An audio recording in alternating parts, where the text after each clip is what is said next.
Olá, sejam bem-vindos à nossa última aula do curso de Fundamentos e Práticas do Ensino de Ciências da Natureza. Nessa última semana, nós vamos ter 2 videoaulas e eu convidei para compartilhar aqui comigo as experiências 3 professores que são experientes e têm um trabalho interessante com educação infantil, ensino médio fundamental, trabalhando nas perspectivas da alfabetização científica e do ensino por investigação. Nessa primeira parte da nossa videoaula, nós vamos ter 2 videoaulas com esses convidados. Na primeira aula, nós vamos discutir a questão do planejamento. E na segunda aula, nós vamos fazer uma reflexão mais aprofundada sobre a prática desses professores. Então, eu tenho aqui comigo a professora Michele, que é professora do ensino médio da cidade de Dumont, também é professora do ensino fundamental e coordenadora do ensino médio na cidade de Dumont, numa escola pública. Tenho o professor Tiago, que é professor da educação infantil na cidade de Pontal e Brodowski, e o professor Alan, que é professor de ensino fundamental da cidade de Ribeirão Preto. Então, nós estamos aqui contemplando 4 cidades do interior paulista, né, com 3 colegas. Eu quero já agradecer a colaboração de vocês terem vindo hoje aqui compartilhar com a gente, com os nossos alunos aqui da Univesp, a experiência de vocês numa prática que é tão diferenciada, né, que é a gente trabalhar nessa perspectiva do ensino por investigação. Aqui nessa disciplina, nós passamos já 6 semanas discutindo a importância do ensino de ciências, a importância da alfabetização científica, o que é a alfabetização científica, é o ensino por investigação. E hoje, mais especificamente, eu queria conversar com vocês sobre experiências que vocês tenham com o ensino por investigação, né? Então, a primeira pergunta que eu queria lançar aqui para vocês é que o ensino por investigação sempre trabalha na perspectiva da resolução de um problema, né? Esse problema é um problema que a gente leva para o aluno nesses diferentes níveis de ensino. E eu queria saber um pouco de vocês, assim, como é que vocês elaboram esse problema, né? Da onde que vem a inspiração de vocês para fazer um problema, né? Primeiramente, eu queria agradecer, professor, o convite de poder compartilhar com os futuros professores um pouquinho da minha experiência em sala de aula e sobre a perspectiva que eu trabalho, que é o ensino por investigação. Em relação ao problema, a escolha do problema está sempre muito alinhada e atrelada ao currículo da instituição que eu trabalho. Então, o ensino por investigação não é algo além, aquém ao que nós fazemos. Então, o currículo, ele norteia a escolha do meu problema. Uhum. E a partir disso, então, que eu desenvolvo a atividade. Uhum. E, Tiago, você que trabalha com educação infantil, assim, como que é escolher um problema para as crianças? Assim? Diferente da professora Michele, eu não tenho um currículo tão fechado com conteúdos, né? O currículo da educação infantil fala muito em campos de experiência e alguns objetivos de aprendizagem. Então, eu busco trazer problemas mais relacionados ao universo infantil e ao universo escolar. Então, eu penso em alguns problemas mais concretos, porque as crianças não têm muita capacidade de abstração. Então, coisas, por exemplo, que estão ligadas ao jardim da escola. Então, todas as folhas do jardim da escola são iguais? Ou quais são os insetos que a gente tem aqui no jardim da escola? Uhum. Ou uma coisa do cotidiano das crianças, que é a água. O que vai boiar na água? O que vai afundar na água? Então, são perguntas mais simples, concretas, que eu vou escolhendo de acordo com esse universo mais infantil, esse universo da escola da educação infantil que eu estou. E no ensino fundamental, Alan, como é que vocês têm trabalhado na escola?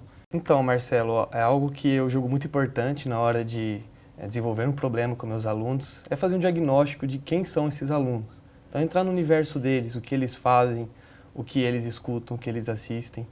E desse modo, entrando nesse universo, eu procuro temáticas científicas, possibilidades de criar problemas autênticos a partir desses conteúdos. Então, por exemplo, assim, às vezes você vai atrás de coisas que eles estão, por exemplo, assistindo na internet, né? Você pergunta para eles esse tipo de coisa e aí, a partir daí é que saem, então, essas ideias. Sim, com certeza. Legal. E como que é a dinâmica das aulas de vocês? Porque, às vezes, quando a gente faz uma aula, assim, que, digamos, não é muito tradicional, né? A perspectiva aqui que a gente tem discutido nesse curso não é a perspectiva de um ensino de ciências tradicional, né? Então, como que é a aula de vocês? Assim, ela é muito bagunçada, tem muito burburinho, como é que é, né? Sim, sim. na aula tradicional, os alunos ficam mais em silêncio. E na perspectiva investigativa, não. A discussão, ela está a todo momento permeando a aula. E isso é requerido para uma boa aula investigativa. Então, todos têm que falar. Saber falar, saber ouvir, mas todos têm que participar. A participação é fundamental para uma boa aula investigativa. E no caso dos seus, Alan, como é que funciona? Que eles são já um pouco menores que os seus, né? Sim, os meus são maiores. Sim, eles são os alunos mais novos, principalmente do 6º e 7º ano, são um pouco mais agitados. Mas creio que seja algo da idade e de vez em quando temos que desenvolver ações, né, disciplinares, mas isso não atrapalha o trabalho investigativo. Porque eles estão conversando sobre o tema, né? Não é uma conversa que não tem a ver com o tema, né? E com os pequeninos, como é que é? Bom, eu acho que você imaginar que você vai colocar mais de 15, 20 crianças numa sala, elas vão ficar quietas, é quase que utópico. Então, se for para elas falarem, que seja sobre o assunto. Então, costuma sim ter muita discussão, muita conversa. Acho que isso até incomodou talvez algumas colegas no início, quando eu comecei a fazer mais atividades investigativas. Mas eu acho que rende muito. Então, toda a conversa, tudo que acontece, toda essa bagunça, para quem vê de fora, na verdade, é o que está acontecendo na construção do conhecimento. Eu tenho discutido muito aqui nessa disciplina essa ideia de que trabalhar em grupo é uma coisa muito importante, né? Então, eu penso que das disciplinas que nós temos na escola, a ciência, né? Ensinar ciências é uma disciplina que promove muito trabalhos em grupo, né? Vocês priorizam esse tipo de estratégia? Como é que vocês organizam esses grupos, né? Quando a gente pensa também no ensino por investigação, tem toda uma fundamentação teórica que está por trás dele. E a teoria sócio-interacionista permeia todo o ensino por investigação. Então, o relacionar com o outro é parte fundamental nesse processo. E os alunos, sendo agrupados, eles podem se relacionar, interagir de uma maneira melhor. Então, por isso que a maior parte do trabalho é feito em pequenos grupos, para eles terem a oportunidade de ouvir e se posicionar em relação ao colega. Com as crianças também é assim, Thiago? Eu também costumo fazer ou pequenos grupos, ou organizo a sala no formato de U, que também é uma forma que eu consigo conversar quase que igualmente com todos e eles conseguem conversar praticamente com todos também. Então, eu acho que é essencial para você desenvolver não só o ensino de ciências por investigação, como até mesmo outras disciplinas, você ter esse trabalho em grupo, pela própria questão do sócio-interacionismo. E você, Alan? Eu acho até curioso, quem passar por minha sala, acho que a conformação que menos vai ver é enfileirado, um atrás do outro, quietinho. Sempre prioriza, assim como meus colegas, né, Michele e o Thiago, o trabalho em pequenos grupos, seja todos fazendo a mesma atividade ou dividindo tarefas com a resolução do mesmo problema científico. Às vezes, algum trabalho em dupla. E em momentos de sistematização, gosto muito da roda ou o U, que nem o Thiago falou, pois todo mundo está observando todo mundo e privilegia, todo mundo tem espaço de fala. É bem interessante. Às vezes, a gente ouve alguns questionamentos do ensino por investigação com relação aos conteúdos, né? Então, às vezes a gente ouve alguns comentários assim, mas quando a gente prioriza esse tipo de coisa, a gente deixa de lado conteúdos que são importantes para o aluno, né? E aí eu queria saber um pouco da experiência de vocês, como é que é essa questão da seleção do conteúdo, né? Como é que vocês escolhem conteúdos para essas ações investigativas que vocês fazem em sala de aula?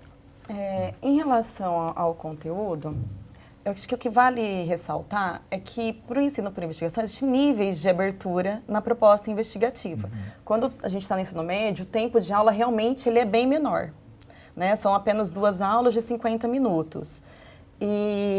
Mas você tem níveis de abertura no ensino por investigação e que a atividade vai demorar um pouco mais ou menos tempo, vai depender do seu objetivo. E a abertura que você dá durante a aula é que vai interferir nesse tempo. Um exemplo. O professor pode ofertar o problema, o modo de coletar os dados e os dados em si e os resultados. E o aluno faz uma discussão. Esse nível de abertura é um nível um pouco menor do que, no caso, por exemplo, um nível em que o aluno vai ter que coletar os dados, esses dados não vão ser dados pelo professor, e chegar à conclusão e aos resultados. Acho que ficou claro? Sim, sim. Na educação infantil, essa questão do tempo acaba sendo um pouco diferente, porque como eu sou professor polivalente, eu tenho uma liberdade maior de organizar minhas aulas da maneira que eu quiser. Então, quando eu vou dar uma atividade investigativa, eu costumo reservar um dia todo para essa atividade. Então, começo sempre coletando esses dados, e depois eles vão explorar, porque as crianças têm muito essa questão de exploração. Então, se eles vão coletar alguma coisa mais física, eu deixo alguns minutos só para eles manipularem. Para eles é muito importante, eles aprendem porque acho que muito. tem a ver sim. até com a tomada de consciência do Sim, problema, sim. você manipular os objetos, né? Que isso também, então, nós já discutimos também nessa disciplina um pouco dessas perspectivas piagetianas de aprendizagem, né? Então, essa é uma etapa importante, né? Eles manipularem os objetos, conhecer fisicamente os objetos antes de chegar à resolução de um problema, né?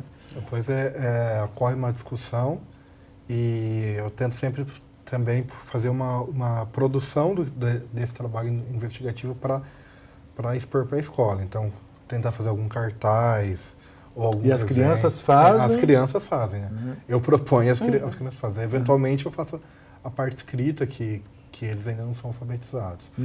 Aí, com relação até ao currículo, é importante lembrar que a BNCC da educação infantil traz o campo de experiência dos espaços, tempos, quantidades, relações e transformações. E eu acho que é fundamental para você trabalhar esse campo de experiência, você utilizar o ensino de ciência por investigação. Que dessa forma eles conseguem entender melhor o espaço que eles estão. Eles conseguem entender fenômenos naturais com relação a transformações naturais. Pensar numa questão de quantidade, de formas. Então, E o universo da educação infantil ele é muito mais flexível para a gente buscar os fenômenos, né? Então, assim, às vezes são fenômenos que estão muito próximos das crianças, né? Eu comentava até numa das lives, numa discussão que a gente fez aqui, como que é, por exemplo, essa ideia da marcação do tempo, né, com crianças muito pequenas. O tempo é um conceito importante para a ciência, né?